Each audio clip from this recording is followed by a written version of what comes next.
Gua nggak tahu harus seberapa sering gua ngebantah omong kosong relationship modern, tapi selama gua tahu yang gua omongin bener, I will not stop and I will keep doing. As a matter of fact, semakin banyak gua lihat konten nonsense, semakin semangat gua bikin counter framing. Selamat datang di Positivity, nama gua Robi dan sekarang waktunya bahas antara komitmen and investment.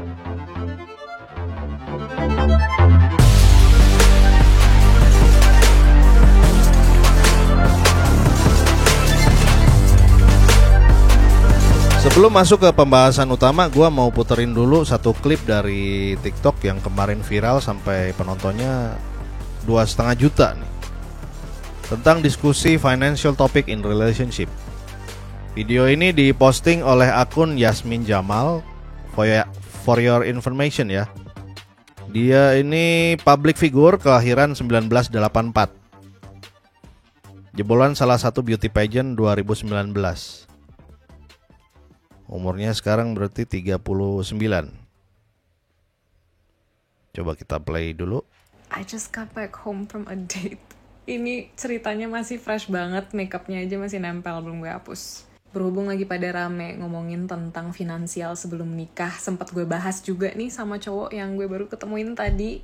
For context, sebelum kita ketemuan ini, kita udah lumayan sering ngobrol intens dan memang ada niat yang lebih serius nih dalam perkenalan ini. Jadi pas ketemu tuh gak akan ngebahas hal-hal yang ringan aja atau basa-basi aja, tapi memang bakal ngebahas dan tanya-tanya hal yang lebih dalam, yang lebih serius. Makanya timbullah topik finansial ini. Sebelum masuk ke topik finansial, gue tanya dia dulu, menurut lo tuh ekspektasi lo nih buat istri yang ideal tuh seperti apa? Terus dia jawab, gue prefer istri gue tuh yang gak kerja, gak berpenghasilan, pokoknya di rumah aja, ngurus rumah, ngurus gue, ngurus anak-anak. Urusan mencari nafkah, mencari uang tuh tanggung jawab gue sebagai imam keluarga. Dengan pedenya dia mendeklarasikan itu. Dan gue pribadi ya, sebagai seorang perempuan yang bekerja, berpenghasilan, I have no problem with that at all. Walaupun sebenarnya gue ada ketakutan sendiri sih untuk bergantung secara finansial sama laki-laki, tapi menurut gue sah-sah aja selama dia dengan pede tuh tadi menganggap kalau pokoknya anything related to money itu tanggung jawab dia untuk menafkahi keluarganya, istrinya, dan anak-anaknya. Terus gue tanya lagi nih, let's say nih perumpamaan, misal gue berpenghasilan 20 juta per bulan. Dan kalau gue nikah sama nih orang, gue harus meninggalkan pekerjaan gue, penghasilan gue, otomatis kehilangan lah tuh gue 20 juta per bulan gue itu. Alhasil, yang biasanya gue bisa banyak perawatan tiap bulan, bisa memenuhi semua hobi-hobi gue, keinginan gue, belanjaan gue tiap bulan tuh gone. Pertanyaannya adalah, apakah dia mampu dan bisa menggantikan lifestyle yang biasanya gue dapet dari penghasilan gue itu? Ya kasarnya tuh sama aja kayak gue nanya ke dia, lo bisa gak nih nafkain gue 20 juta per bulan? And it got silent. Tiba-tiba diem gitu. Terus sampai gue merasa, ini salah gak sih gue nanya ini? Tapi dia jawab akhirnya. Dia bilang, kayaknya gak bisa gitu sih. Kan memang in the end perempuan harus mengorbankan banyak aspek kehidupannya gak sih untuk jadi ibu rumah tangga. Terus gue kayak, oke. Terus lo menafkahi istri lo tuh bagaimana? Seperti apa? Terus dia yang kayak, ya udah, kayak semua kebutuhan dia gue penuhin kok. Dia nggak akan kelaparan, dia akan berkecukupan. Ya intinya jawaban-jawaban dia tuh belum memuaskan gue lah. Dan terlihat banget dia merasa tidak nyaman tiba-tiba membahas topik finansial. Padahal sebenarnya di awal tuh dia yang sangat on board untuk langsung diskusi hal-hal yang serius. Tapi ketika udah nyampe topik finansial yang menurut gue sangat penting dibahas dari awal, dia jadi nggak nyaman. Untungnya gue langsung bisa baca situasi dan dia juga langsung ganti topik. Ya udah, gue nggak mau push lagi. Tapi percakapan barusan itu membuat gue ingin mengevaluasi mindset gue sih. Apakah salah jika gue beranggapan kalau memang dia ingin gue meninggalkan penghasilan gue, otomatis dia harus bisa menggantikannya nggak sih?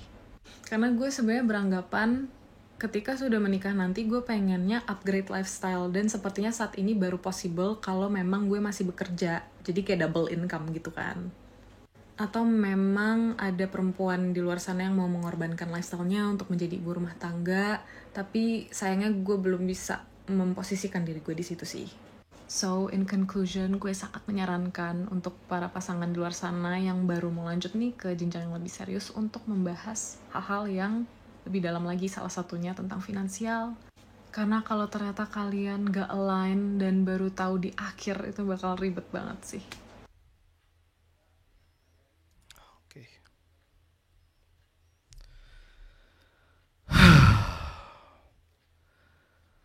First of all, gue mau jawab pertanyaan di akhir video tadi ya. Sekaligus ini kayaknya menjawab cewek-cewek yang punya pertanyaan serupa ya. Gue yakin banyak sih ya. No, you're not wrong for wanting to upgrade your lifestyle. It's in your DNA. Lu gak salah kalau lu mau upgrade lifestyle setelah menikah. Emang nalurinya seperti itu. Gue udah bahas lengkap soal hipergami di episode sebelumnya. Kayaknya gak usah gue ulang-ulang lagi ya. Gue taruh aja linknya di sini. Yang salah adalah asumsi lo yang mengatakan bahwa lu bisa bertahan bekerja seumur hidup. Padahal di umur lu yang segitu aja lu udah rutin healing. Yang salah adalah asumsi bahwa pemasukan lu, pendapatan lu akan terus stay atau upgrade tanpa ada resiko stop kontrak, terminal illness, bangkrut, layoff, dan sebagainya. Yang salah adalah sikap lu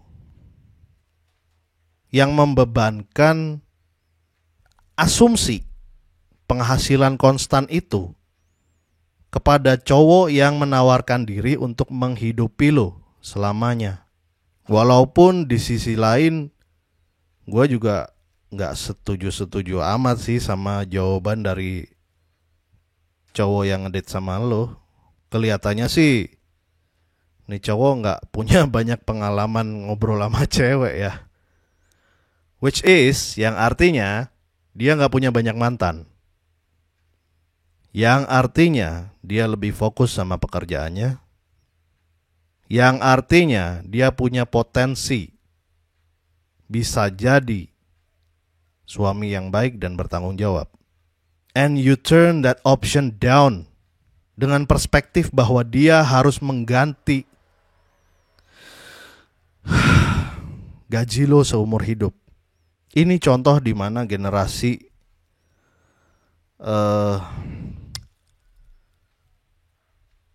kemunafikan ditelan mentah-mentah.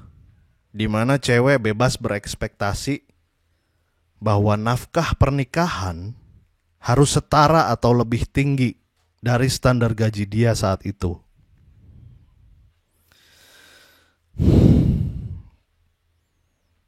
Tapi begitu ditagih soal lifetime performance, pada tutup mata, tutup mulut semua.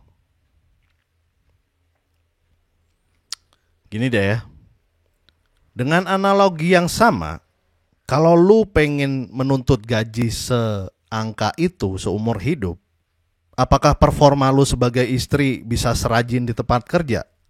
Berapa lama performa lu bisa bertahan? 10 tahun? 20 tahun? Seberapa cepat lu bisa bersihin rumah? Seberapa enak masakan lu? Seberapa baik lu bisa memperlakukan suami? Seberapa lama lu bisa mempertahankan kecantikan lu? Gimana kalau setelah menikah 10 tahun kemudian terus lu pengen malas-malesan? Gimana kalau setelah nikah 5 tahun kemudian lu tiba-tiba jadi gendut, jadi jelek, gak cantik lagi?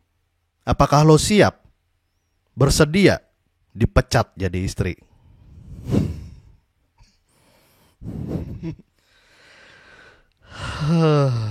This is stupid. Super stupid.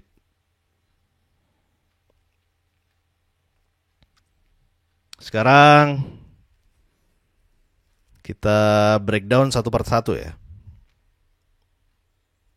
Yang pertama, ekspektasi dinamika pernikahan.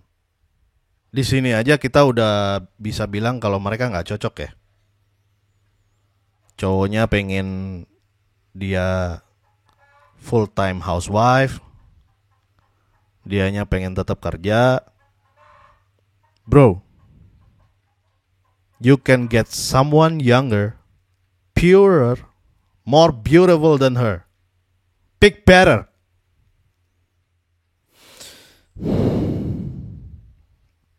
Yang kedua, financial dependency.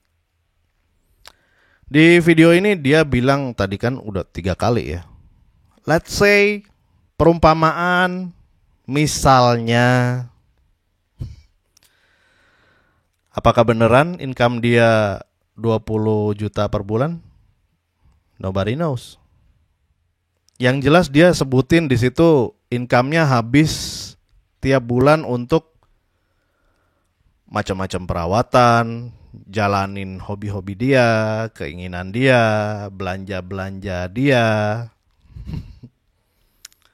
So, instead of menukar semua itu dengan nominal yang mungkin lebih rendah, dengan durasi income yang extend seumur hidup,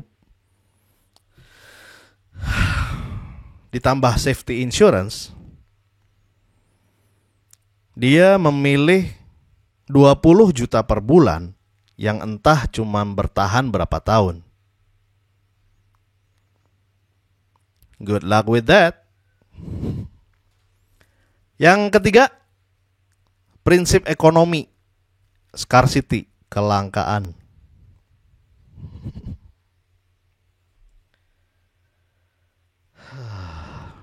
Agak panjang nih.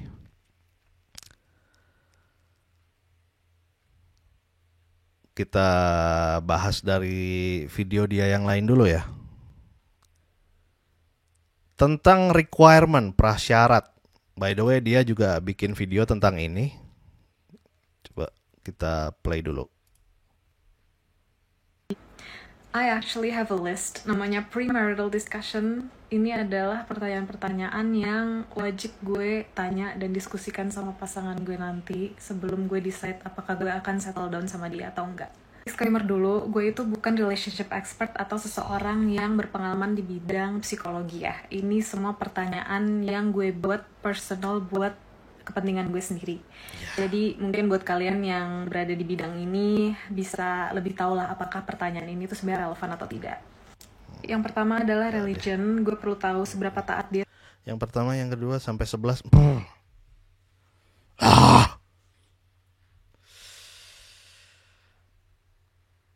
4 menit lagi, cu.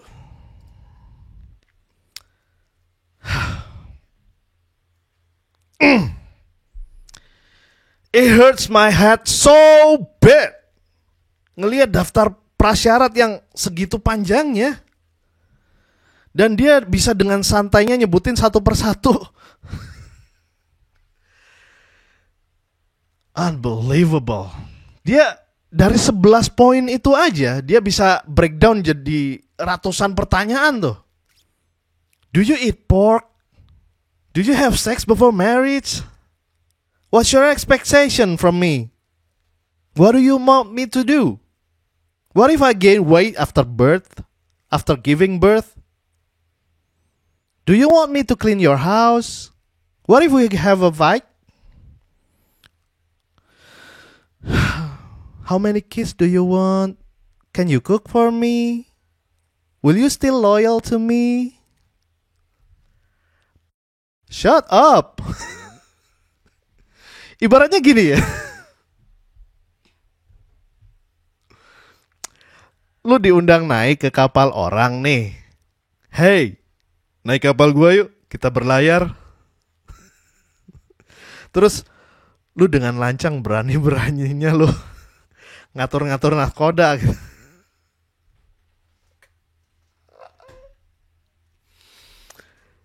Decknya segede apa? Krunya berapa? Layarnya segede apa? Layarnya berapa? Engine-nya gimana? Sekocinya ada berapa?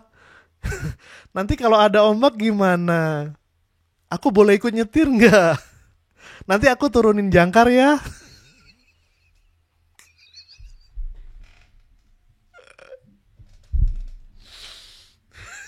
Shut the fuck up.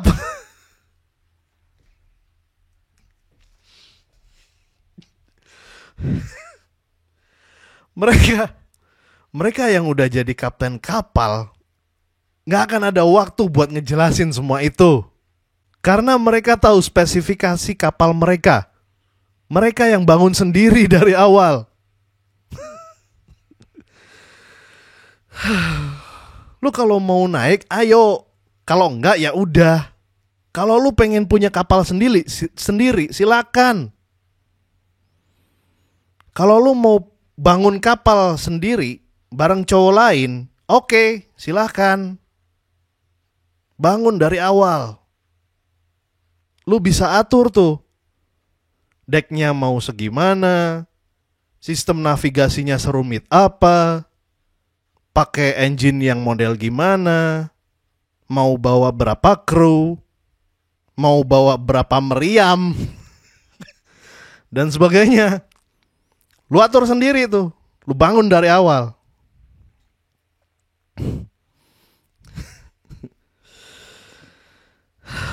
My ship, my rule. If you want your own ship, go f*** yourself. By the way, ketika cowok lu nanya, lu bawa apa aja ke atas kapal, lu juga bingung kan? Lu bikin video tuh. Nih. Oh my goodness, I love this question. I think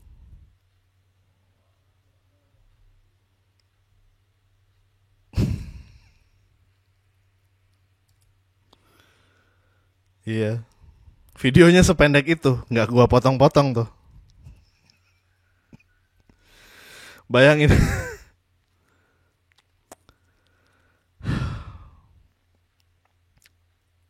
Bayangin lu sebagai cowok ajak dia naik ke atas kapal. Hey, lu bawa apa aja ke atas kapal? Sekoci.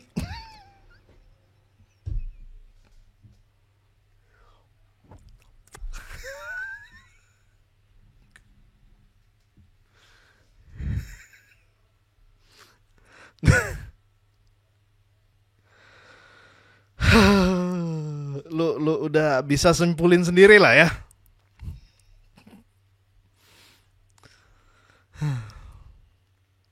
By the way, penonton channel gua ini 90% cowok. Jadi gua sampaikan ini aja lah ke kalian. Hindarin cewek-cewek semacam ini. Ini adalah contoh cewek-cewek yang seumur hidupnya cuma bakal nyebrang dari kapal ke kapal. Ketika dia lihat ada satu titik lubang di kapal lo, hal pertama yang dia pikirkan adalah lari, cari skoci, omong kosong. Kalau dia bilang dia bakal bantuin lu memelihara kondisi kapal, primal instingnya tuh udah bukan itu. Jadi jangan sampai terjebak sama cewek-cewek semacam ini. Cari yang lebih baik, yang mau patuh tanpa terkecuali. Stay strong. Bye.